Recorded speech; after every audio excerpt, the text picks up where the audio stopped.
Welcome to the start of my new series where we're taking on the Southwest Coastal Path one adventure at a time. Over the next few weeks we'll be hiking and wild camping, discovering hidden corners of the coastline, but more importantly putting some of the latest camping equipment to the test.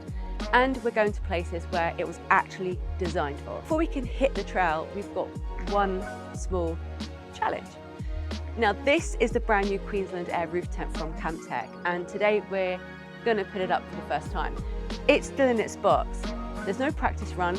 We've got the instructions. They're not memorized. We're just going to figure out as we go. So the big question is, how easy is it really? So let's find out.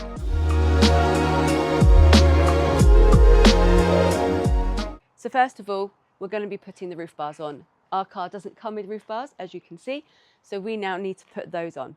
So first step, roof bars.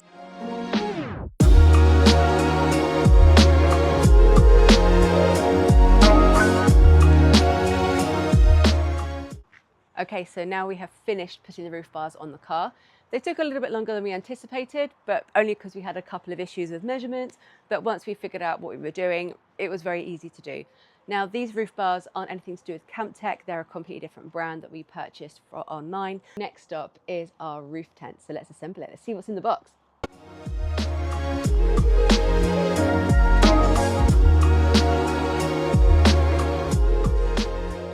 So what we've got here is an electric pump with some instructions and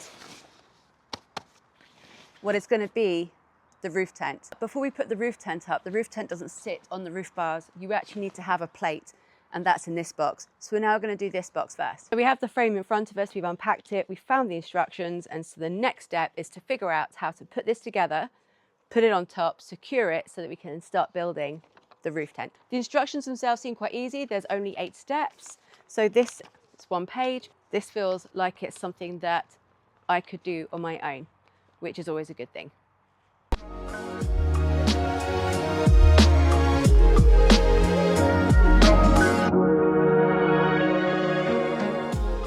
This has been really easy to put together so far. It's very basic. The instructions are very clear. There's only 8 steps, and in a matter of only minutes, we have already managed to create the base. So the next step is to finish it.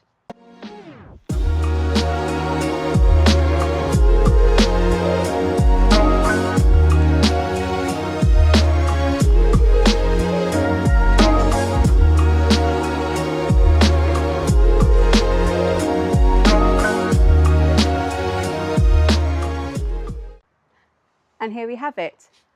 We have the first stages of the base that we will then put the roof tent on. This took about half an hour to build, and relatively easily once you've figured out how the components work together. Feels pretty rigid.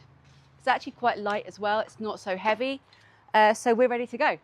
Now, when I say it was lightweight, I actually mean it was a little bit heavy and definitely requires 2 people to assemble it to the car. As I placed it down, it kind of gently touched my toe and I was like, ooh, that's a little bit heavy. But this is the part of the build that took the most time.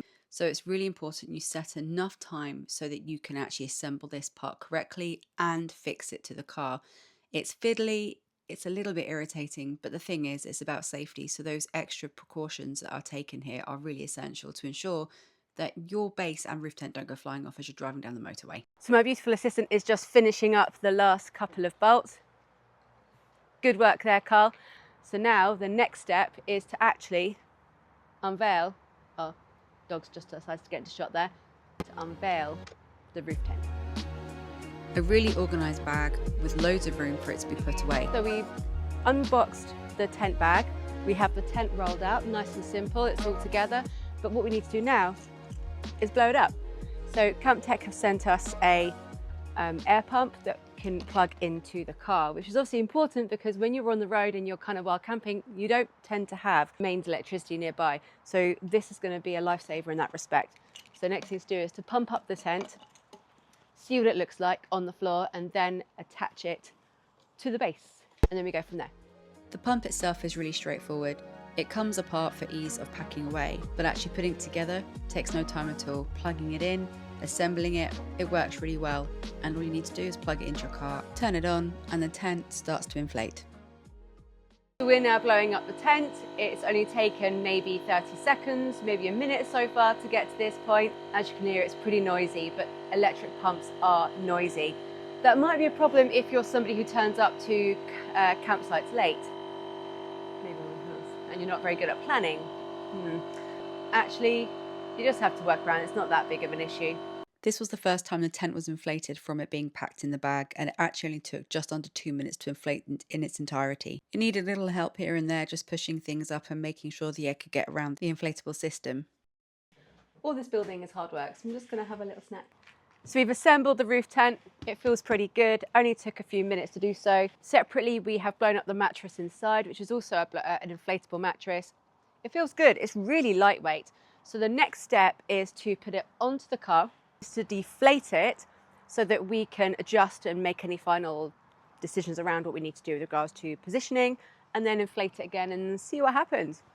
The tent itself weighs next to nothing and could be lifted alone, but it is still a two-man job to lift it on the car and actually assemble it and secure it properly. The fixings are made of good quality material, and you can see that they're going to last quite some time. The robustness is important because this is where you're going to get a lot of wear and tear against weather elements, the movement of the car itself, the movement of people within the tent. One thing to say that we've just noticed, and it's this. The air pump has suckers on the bottom of it, so you can actually stick this to your window and it will stay as it's pumping up. That is brilliant. That is genius. Absolutely genius. Ta-da! So it's now up. It was so light to put up.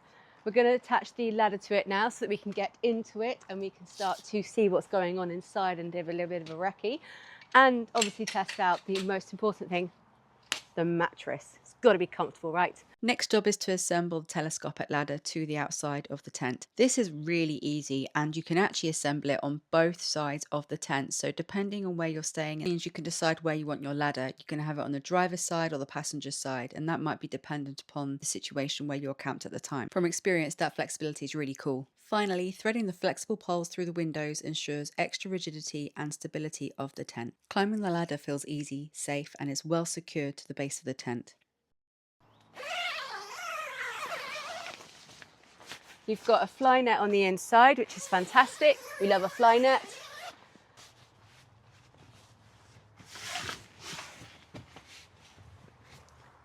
It's quite nice. The mattress is quite firm. It feels quite spacious. Threading the poles needs to be done from within the tent itself. It's easy to thread the poles as they offer some flex, but placing them into the holes is a little trickier and takes a little bit of practice. So as you can see, it's quite spacious.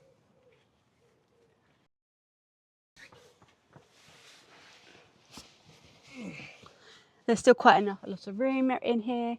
And the thing we love most about this is all the windows and the doors. And they all have fly nets on, and then the extra net. So this is perfect for us. Next episode, I'll give you a proper tour of the tent inside. So subscribe and follow along so you don't miss out.